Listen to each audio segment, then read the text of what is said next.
Hi, everybody. It's Andy. It's 4 o'clock, that time we come together every day to get an update on this battle against COVID-19. Now, things look a little different today, but things in our lives are different, it seems, every week. I am at a part of the governor's mansion broadcasting to you with just me and a camera with our crew that helps typically put on these updates elsewhere. This is how we're going to do it each day until I'm done with this quarantine. Let me tell you, we're doing great. I feel great. My family feels great. We are trying to be really positive about this situation. My kids have generally taken it well, though they're still kids. And we've decided that we're going to try to make the most of the extra family time we have. I want to thank everybody who has sent their well wishes, not just for my health, but also the member of my security detail who tested positive. And he's got some mild symptoms, but he's doing fine. He is a very good person. We don't put any blame on this on him or anybody else. We're all just trying to do our best to get through this and to get through this together. And to get through this together, it means that we all have to make sure that we remember those top 10 rules to ensure that we can defeat COVID-19. Defeating the coronavirus in the beginning was something that we hoped that we would learn about as we went. Now, we know the steps that we can take and the most effective steps that we can take to stop the spread of this virus. They start with wearing masks. Today, I'm wearing John G. Carlisle Elementary School from Covington, Kentucky. I appreciate them trying to keep their kids safe, and it's a great mask. Folks, wear it. It's a requirement in Kentucky, just like almost every state surrounding us. The more you wear them, the less virus will spread, the more things will stay open, the more we can open capacity, the better chance our kids can be in school learning more often, and we'll save a lot of lives. And that should be enough in and of itself. You got to engage in social distancing, and it's not a mask or 6 feet, it's a mask and 6 feet. And being outside doesn't let you sit 2 feet from each other without wearing a mask. So please put it on, keep it on. I know we won't be perfect, but do your best. Have one with you. And if you're alone outside, that's fine. But somebody comes close, put the mask on. Try to protect them. Try to protect yourself and your family. That's something pretty important to me. There's a lot of other rules that are up there that you can see, but one of them is answering the call. Dr. Stack will talk a little later today about how we can't test our way out of COVID. Instead, we engage in social distancing, we wear masks, but then we also answer the call when we have been around somebody who has tested positive. That's when the contact tracers ask us to do what my family and I are doing right now, which is to quarantine, to stay away from other people so that if we were to develop the virus, that we will not infect anyone else. And we're trying to live that example right now, even being the first family. I've always believed that you don't put yourself above the families of Kentucky when you are governor. You do everything that you would ask them to do, and that's what we're doing. And thankfully, in this situation, the last person outside myself, my wife, and our 2 kids that we were around was that potential exposure. So this is an example where answering the call can stop the virus from spreading, at least if it would have spread through us. I'm doing it, and I'd ask each and every one of you all to do it too. Also want to make sure that we thank all the people out there who are doing it right. I know that member of my security detail was wearing a mask the entire time. He was around me, as was I. And so I appreciate that. This is just an example of why masking up can be so important. So I want to start at the top today to make sure we're celebrating the good news, those doing it right. So much of whether it's our media coverage or cable news or the rest focuses on what I think is a small minority of people that maybe they're tired, maybe it's denial, but aren't doing the things that would protect those around us. You know what? Why don't we instead lift up those that are doing it right, that set positive examples and try to encourage everybody else to do it too. So today we're going to start with WKCTC. I've been to this facility. These are folks learning incredible career skills for careers that you can raise a family on. And that's what this Beshear administration wants, for Kentuckians to be able to work one job. Because if you work a hard week, you ought to be able to raise your family on that one job. So this is Mask Up Monday, and featuring Paul Caldwell and his students in the welding program at the Skilled Craft Training Center. October's Manufacturing Month, and WKCTC is proud to be a part of the community colleges training Kentuckians for manufacturing jobs. Really appreciate our community colleges. They have been consistently trying to get out there online and in the community to set the right example. So thank you to the overall leadership. Thank you to each of the community college and technical colleges leadership. Thank you to the professors. And you know what? Thank you to all these students doing it right, protecting each other. Next one is Casey. Showing us that we can have a little bit of style in how we mask up, show off a little of our personality, but appreciate her, making sure she spreads that message online too. This last one is pretty neat. I'll let everybody look at that one for a second. You know, they're about to have a child, which is an incredibly special day that I've experienced twice. They're about to have and meet their baby girl. And I remember the birth of my daughter, Lila, and they've taken this moment to encourage the best of the behavior of everybody else out there. I mean, think about this for just a second. Somebody in what is a very special moment in their lives took the time to do this, to send a positive message out there, asking for the very best of all of us. I think that is pretty special. We'll move into our COVID update, and then we will hear from Dr. Stack and from the Lieutenant Governor, and then answer some questions. We may have technical issues today. Right now it's going great, but please bear with us. You know, we're all doing our best, and we've got the whole crew from Kenneth at home to James in a different part of this facility, and everybody else doing everything they can to make sure this works well. So today, again, our escalations continue. Today is the largest number of cases we've ever had on a Monday.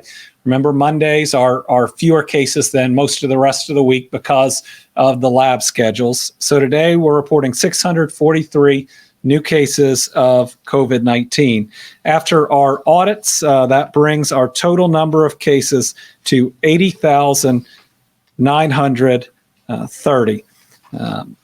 If you look back at the last couple weeks, last week, Monday was 543, the week before 456, the week before 406. So you can see a steady increase. That means that we've got to do better because we have more contacts out there, whether it's our kids in schools or the activities we're doing. We just have to make sure we're following these practices, and we want to moderate. We want to spread out the amount of contacts we have in any given day and any given week. Our positivity rate for today is 4.37%. Again, we're happy that is under 5, but we need to continue to push that down. Now, there are certainly other states where it is lower. We'd like it to be lower, and when we have as many cases as we do, even a positivity rate of 4.37% can result in a lot of Kentuckians getting sick. As of today, 672 Kentuckians hospitalized for COVID-19, 180 in the ICU, and 93 currently on a ventilator. Please pray for them. These are folks, especially on the ventilator, but also in the ICU, that are very sick, and they need your help, and their families need your support. Today, we've also lost 3 additional Kentuckians. Let's support them too. Continue to light our houses up green until we don't have to anymore. That's how resilient we can be. The three include a 79-year-old man from Boyd County, a 67-year-old woman from Fayette County, and a 61-year-old man from Grayson County. 94 of our 643 cases today are kids 18 and under. And our new cases by county: Fayette County 119, Jefferson 93, Warren 29, Laurel 22, Callaway and Christian 17, Henderson 16, Davis and Madison 14, Knox 13, Boone 11, Muhlenberg 10, and the rest are all online. Kentucky Child Care Facilities. This is the one new update I think that we are going to do today, and we'll have the others in these categories tomorrow. 19 new facilities with at least one positive case. 12 additional staff have tested positive, and 14 additional kids. We wish them all a speedy and full recovery. With that, I think we are going to try to kick it over to Dr. Stack to tell us where he believes things are, to give us some additional advice, and to tell you a little bit about quarantining, why we're doing what we're doing, and why we need others to do it when they get the call as well. So, Steve?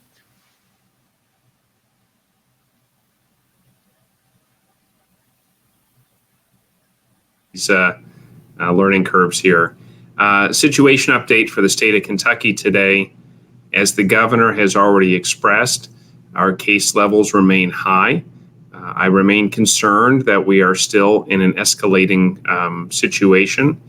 This is concerning because our level is at about 200 cases per million per day, which is substantially elevated. And if we continue to escalate from here, we could get up to the levels where we start to see substantial increased hospitalizations and people particularly ill, and then obviously the consequences that follow that. This is within our ability to influence. We can wear our masks, socially distance, and also practice good hygiene with our hands and surfaces. Additionally, if you are sick, please stay home. If you have a fever, a cough, a runny nose, loss of smell or taste, please don't go out in public, don't go to work, don't go to school. That's important in a normal year. It's critical this year that we don't spread any kinds of infection that we can avoid spreading, so there's no confusion about whether it's the coronavirus or some other condition. I was going to say, forgive me, this is a different format, it's a learning curve. Let me show real quick if I can. James, do you have the Ballard High School infographic that I was going to project here? We talk a lot about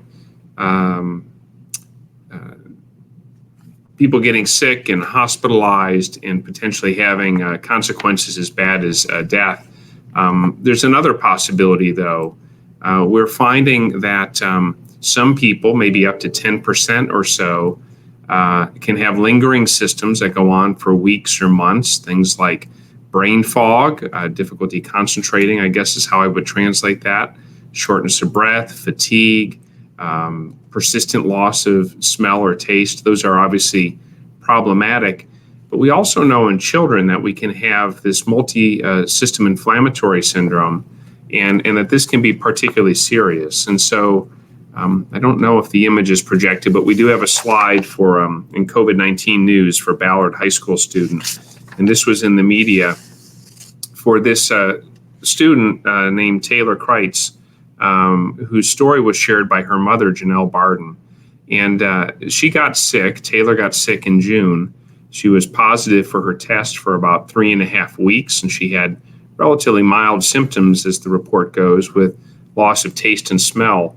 But she was cleared to return to field hockey and other activities. And during her athletic activities, she was experiencing chest pains and difficulty breathing.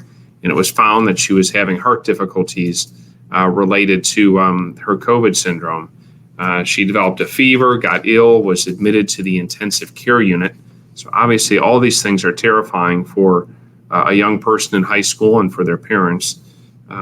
when she was in the hospital, she was cleared and released, and then had to be called back because she developed what appears apparently to be a viral meningitis. And so this poor young woman has had a relatively protracted course.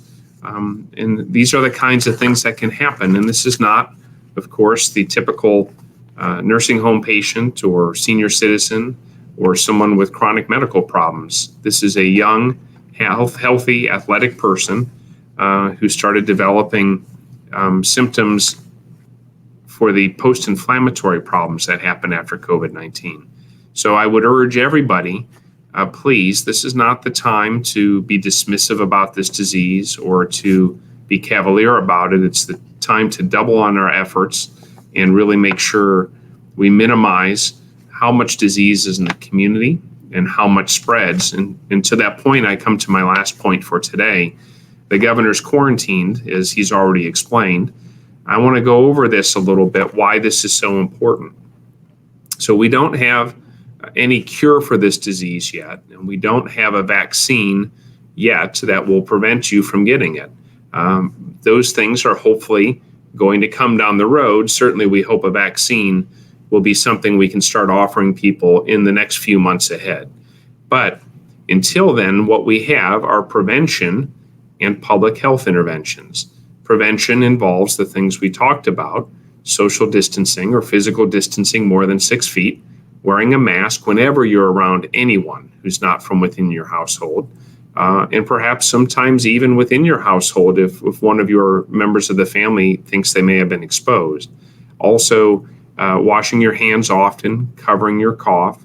And then I told you previously, don't leave your house if you have fever, cough, infectious symptoms. Stay home until you feel better, or seek medical care if you're particularly ill. And if you think you could have COVID-19, please get tested. That'll help you to understand and put your mind at ease that you know that that's what the problem is, and help others give you good advice for what you should do. But the governor's quarantined because he was exposed to someone who tested positive. This is done to take someone who was exposed to an infected patient and keep them from being around others until they are outside of the window where they themselves could develop the infection. This is important because we are doing this to break the chain of transmission. And those words have meaning in public health.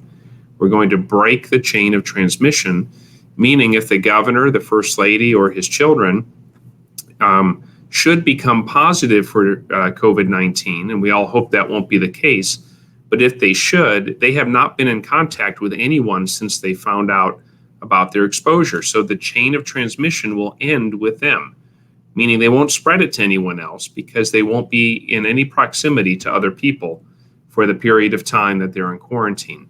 This is very important. It's what we're asking others of you to do throughout the state. It's what I would do for myself if I were to be exposed. And I think we should be very grateful that the governor here is obviously doing what he believes to be best for his family and those around him, and doing, importantly, what's right for the state of Kentucky to prevent any risk of him spreading infection should he turn positive, but also to model the good behavior that we ask of everyone else. So I'm grateful for his partnership in this as we navigate this. I'll also introduce one last term, and that's isolation. And isolation is different from quarantine. Isolation is when we separate someone who we have shown to have infection from other people because we know that they could spread infection. So in this case, the individual who may have exposed the governor to COVID-19 is in isolation until he is cleared from the illness. The governor and his family are in quarantine in case they were to develop the illness so they don't spread it. So we do similar things for them, but the difference in the two terms is very important. So thanks for bearing with me as I and the rest of us all learn how to adapt to this new format. I'll be back, I think, tomorrow with some additional updates on other topics. But thank you very much. And I think I'm supposed to now tee up the Lieutenant Governor to address other topics.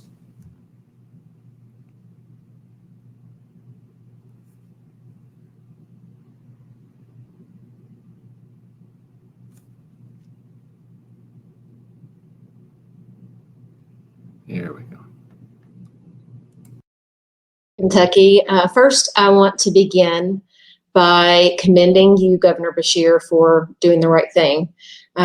We talk a lot in this administration about our where, which is wages, healthcare, education, retirement, and the last one is example. And so thank you so much. Thank you to the First Lady. Thank you to Will and Lila for being good examples for the rest of Kentucky. You guys answered the call, and you are doing what it takes to mitigate this virus, and we appreciate you being a great example for everyone across Kentucky. Your staff has been flexible, your family has been flexible, and you've been able to work 100% from home today, just like thousands of Kentuckians have had to get used to doing since March. And so I want to thank you for walking the walk, and I want to thank you for being a great example. On behalf of Team Kentucky, we wish you all well, and we also want to wish well the member of our detail who has contracted the virus. We're sending you hope for a speedy recovery. So I'm here today to give an update about the Team Kentucky Fund. Last week, I got to announce that we surpassed the $1 million mark for dollars that have been distributed across the state to help folks who have fallen on hard times during the COVID-19 pandemic. I'm happy to say that this fund continues to be a lifesaver for our friends, for our families, and for our neighbors. And it is only possible because of the generosity of Team Kentucky. And for all of you who have contributed to this fund, you have helped make someone's life a little bit easier. You've taken a little bit of stress off of our families as we try to trudge forward during this pandemic. So I'm going to give you a breakdown of these the contributions and what they've been used for. So far, we have been able to help provide funds for 1,308 households. And the average assistance to each household is about $780. Nearly 2/3 has gone to help Kentuckians with their mortgage or rent. You can see that that takes up the vast majority of the pie there. That totals more than $675,000. Over $150,000 has been used by Kentuckians to buy food and groceries. Over $130,000 is being used to help pay electric bills. More than $43,000 is being used to pay water bills. And then finally, about $20,000 is being used for natural gas, sewage, propane, and waste. So I'm going to say again, if you have been financially impacted by COVID-19, please visit teamkyfund.ky.gov. We still have a need for applications, particularly in many rural areas of the state. We've partnered with Community Action of Kentucky to make sure there is an office in every county across Kentucky that can help with this application. And also, if you want to give and you want to help your fellow Kentuckians like so many others have done, you can visit donate.ky.gov and know that each gift is tax deductible and 100% of your donation will go directly to help your fellow Kentuckians in need. And so today I'm going to close out with a little reminder for everyone to take care of your mental health. Our world has been upended since March. What we know to be as normal and convenient and perhaps things that we've taken for granted have gone by the wayside, and we have to make sure that we are taking care of our physical health as well as our mental health. Just a couple days ago, on Saturday this weekend, that was recognized as World Mental Health Day. And so in addition to doing things like staying physically healthy, which are the things we have to do, like washing our hands, wearing our masks, staying socially distanced, I encourage you to regularly check in on your own mental health and the mental health of those that you care about, your friends and family members and coworkers. Find a hobby. Find a passion, do something that allows you to step away from the anxiety and the stresses of regular life, but certainly life during the pandemic. We've got to continue to be kind to each other and be kind to ourselves and to extend that kindness on to others. So with that, I will kick it back over to Governor Beshear and tell you that it's great to see you and hope that you are doing well.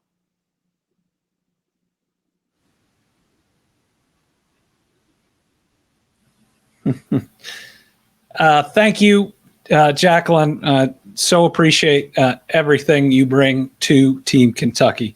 Just a couple things that I wanted to make sure we mentioned. First, to Taylor, our student from Ballard that was willing to be courageous and share her story to help others. Team Kentucky cares about you. You got 4.4 million people in the state rooting for you, and a whole bunch of others maybe that tune in every now and then to see these updates. We are all on your side and look forward to everything that you are going to do in the future. I'd like to think somebody at your age willing to set this type of example. There's your future, your potential is absolutely unlimited. Second, wanted to give a brief update. Heard from Virginia. She is doing well. I know she will have probably an update later in the week. We love having Rachel, who I can see on the screen, but both Rachel and I miss Virginia too, and want to see her back as soon as we can. And finally, did you all notice that behind Dr. Stack, there had to be like 8 diplomas? I'm not sure all those can be real. So when this is all over and I'm out of quarantine, we will go check that out. Today, the questions we had were sent in. We will try to do it in a way in the future where maybe they can be asked by reporters live. Also want to work on something maybe while we're in this situation where we can do a Q&A with Dr. Stack, where I might be able to read questions to him from Kentuckians who are still wondering or are curious about some different things. So as we're going to try to make lemonade out of lemons, we're going to be as positive as we can about this experience. And so we'll get through these questions, and then we will continue to work to provide a good experience, but mainly the information that you need, the transparency. Answered a question about the security detail. That individual is minor symptoms. He's a tank. He's going to be great. We know he'll make a full recovery, and we're checking on him every day. What are you doing this week to encourage local law enforcement of your mask mandate? Have you given specific suggestions to local officials? And if so, what are they? So I haven't had a conversation with what I would call law enforcement, sheriffs or police chiefs around the state. I have talked to the mayors and the county judges, and I asked them to work with their local health department for enforcement, but I also asked them to show leadership, which they've been doing. Our local leaders have been great on the front lines, fighting this in their communities. One of the reasons that Kentucky's story thus far is one of the best stories in the country are these leaders who care about their communities. But one of the things that I asked is that they're out and about too. And if people see us as leaders in a grocery store where people aren't wearing masks, we need to mention something to the manager. Other stores as well. You know, if we can show that type of reaction, but pushing people to do the right thing, we can resolve a lot of this. And we really need from our businesses a no shirt, no shoes, no mask, no service. And it seems that we've moved in some from a policy that some of our larger companies had that required it to one where they're not going to ask people. Well, here in Kentucky, you have to. That's the way that we ultimately beat this virus. But at the end of the day, we can't enforce our way into the practices we need to defeat COVID-19. Team Kentucky needs to come together to do that. It's got to be self-enforcement, personal responsibility. We talk about that term a lot, but right now, our personal responsibility and our actions may be the difference between life and death of somebody else or infecting our own family. So let's make sure we take that personal responsibility and engage in self-enforcement. Since businesses are lax in self-enforcement, will you implement tougher enforcement, including fines on individuals who break the mask mandate in order to increase compliance to keep Kentuckians safe? We have several groups that are out and working on enforcement. They include our ABC, which is bars and restaurants. There have been fines. There have been closure orders.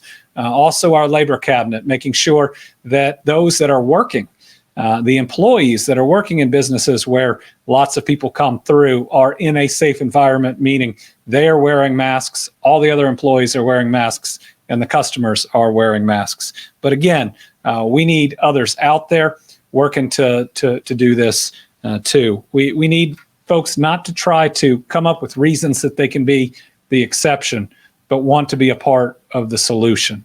When COVID is over, do you want to be able to look back and say you did everything you could to protect the people around you, to protect your customers, to do it right? Or do you just want to get through it and not think about whether we left lives on the table, whether there are people that would have been here otherwise?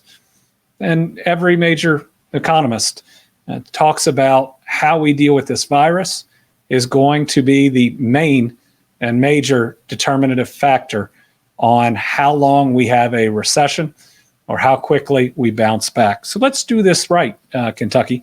I'm trying to do what I can do to model the behavior that I'm asking out of everybody else. So please, if you will too, then we'll get through it together. What do I expect will be the largest challenges of doing my job while forced to be in quarantine for the next, and this says 13 days. I'm committed to being here as long as Dr. Stack and DPH advise it, and I've asked them to treat me like anybody else out there. So I'm going to follow all the rules and all the guidelines. The largest challenges of doing my job may be the amount of time that I was in a seat today staring at a screen. I had one of the busiest Mondays I've had in the last couple of weeks. We had a lot of work to do, and I'm working. I'm not taking any additional time. I'm working. I'm just having to do it like many other families are having to do remotely, with sometimes my kids bouncing in and out, or a vacuum cleaner going. It's going to be all right. You know, I like being in the office just like everybody else does, but I'm still going to do all the duties of being governor. And I got a great support team around me that are working to make sure that we can get it all done. I'm trying to view this as a positive experience. You know, time with my family, time to focus, time to ensure that we are not just dealing with COVID, but we are investing in our future. I'm going to make sure I make the most of these next probably several weeks. And I hope that we see good results in policy that come out of it. Have I reached out to other governors for advice on how to best work remotely, such as some of others in recent weeks forced to do so in Virginia, Illinois, and New Mexico? Well, earlier today, I was on a call with all the governors from our Midwest Consortium. This topic didn't come up, but we did talk through a lot of other strategies. One advantage we have is we prepared for this. We prepared for this at the beginning of COVID. We prepared for this when Brittany and I had a scare earlier about whether or not we thought we were symptomatic. We've been ready for this. We have worked through the procedures, and they have worked really well today. That's a workstation and having everything else set up the way we need to. I think it says that preparation, when you have time to do it, can always help, and you will always get a better result out of it. And so I hope as a state and as a country, when we come out of COVID-19, we make sure we are better prepared for anything like this or any other type of disaster or emergency that we're going to face. Now, we've got some plans here in the Commonwealth about how to do that. It may involve even a little restructuring, but ensuring that all the different parts of government are communicating ahead of time about how to be best prepared. What will be my testing regimen going forward, and when was my last negative test? I last tested negative Thursday. I'm going to get tested, I believe, tomorrow. But regardless of that test, I will still be in quarantine. I guess if it comes back positive, I'll be in isolation. I will then be tested on Friday as well, and then into next week. Sometimes this virus can take several days to register in a positive test. So we are going to make sure that we are careful. And again, the length of the quarantine is going to be whatever DPH asks everybody else to do. We're going to do it right. We're going to follow the example. And I have had some friends that have had to go through this. we're ready. And the whole family is taking a positive attitude about it. And finally, the last one, and I don't know if the person asking this question knows that I knew this man, but do I have any reaction on the death of renowned hand transplant surgeon Joseph Coots? I was blessed to have served on a board in Louisville with Dr. Coots, who is a world-renowned hand surgeon. Brought so much prestige to the Commonwealth of Kentucky. Treated me like an equal on that board when he had been doing charitable work and built this amazing practice and become one of the best in the world. And he's willing to work with a kid either in his late 20s or early 30s. He's a really kind man. And his amount of civic work, I think, rivals even his skill as a hand surgeon. His longtime partner, Dr. Kleinert, was the granddad of a friend of mine. I remember being able to go to that visitation. With COVID and with our current situation, I'm not going to be able to do that for this other friend, but a great person who left a heck of a legacy. If we could all be so lucky to live that full of a life. So I think we got through today on this first one with relatively few technical difficulties, but folks, this is what it takes. And again, not that much is being asked of my family, just that we're not around other people and we do things differently. And I am sure as heck willing to do that to protect those around me and everybody else in this Commonwealth. If we can all follow the guidelines, if we can all try to live out the example, none of us are perfect. I'm not either. But if we can strive to do the best that we can, then we will look back on this battle against COVID and know that we gave it our all. It's the test of our times. It's a test of our humanity. I know we can pass it because I feel the love of Team Kentucky each and every day, even through the difficulties. So we're going to make it. Now let's just make sure that we bring everybody else along with us. So thank you, and we'll see you tomorrow at 4. Mask up, Kentucky. Oh, and we're going to leave you with a little video. Day 1 now it's day 2 of quarantine, just to let you know that my daughter is practicing math with one of her furry friends.